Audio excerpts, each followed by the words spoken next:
সাড়া ছিল। এখন বলতে গেলে শান্তিপুরের মানুষ যেভাবে সাড়া দিচ্ছে সেটা অভাবনীয়, যেটা আমি নিজেও ভাবিনি এত সাড়া আমি পাবো। এই যে প্রথমে কথা, এত উৎসাহ, এত মানুষের সমাগম, দুধার থেকে যেভাবে আওয়াজ দিচ্ছে জয় শ্রীরাম, তাতে আমরা বুঝতে পারছি ভুলে গেছে ভিয়েতনাম, বলে দেখলো জয় শ্রীরাম। এই যে জয় শ্রীরাম চলছে, চলবে। প্রথমের দিকে যে কথা উঠেছিল যে কর্মী সমর্থকরা অনেকেই নাকি বিমুখ আপনার প্রতি, সেটা কিভাবে আপনি দেখছেন? দেখতেই পাচ্ছেন এখানে কর্মীরা কিভাবে আমার পাশে দাঁড়িয়েছে, সমস্ত জনসব। আপনি দেখুন শান্তিপুরের ইতিহাসে এইভাবে কোনো র্যালি হয়নি।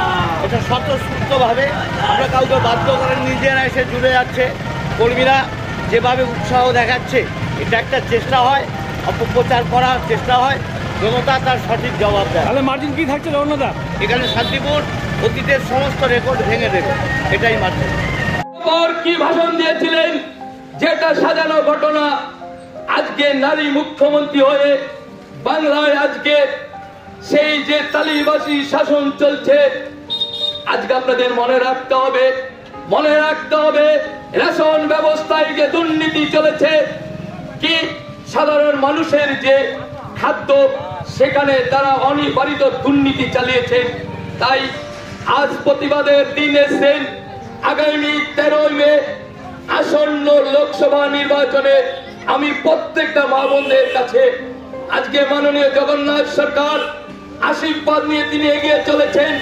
আমি লাস্টে গাড়ি নিয়ে প্রত্যেককে অনুরোধ জানাতে এসেছি, মাননীয় জগন্নাথ সরকারকে আপনারা পুনরায় নির্বাচিত করুন এবং মাননীয় নরেন্দ্র মোদীর হাতকে শক্ত করার জন্য পুনরায় নির্বাচিত করে পার্লামেন্টে তিনার সুখ দুঃখের কথা বলার, আপনার গরিব মানুষের সুযোগ করে দেওয়ার জন্য।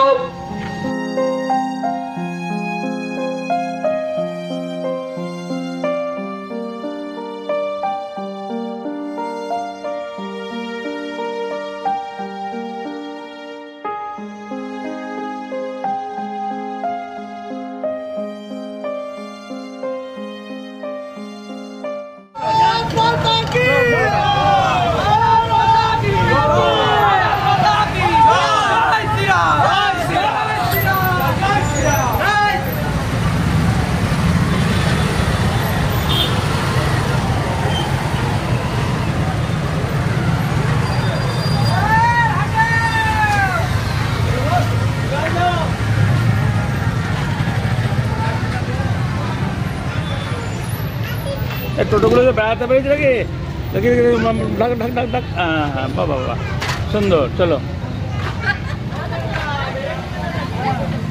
ওই মুখোশ কি করতে লাগাও, মুখোশ লাগাও।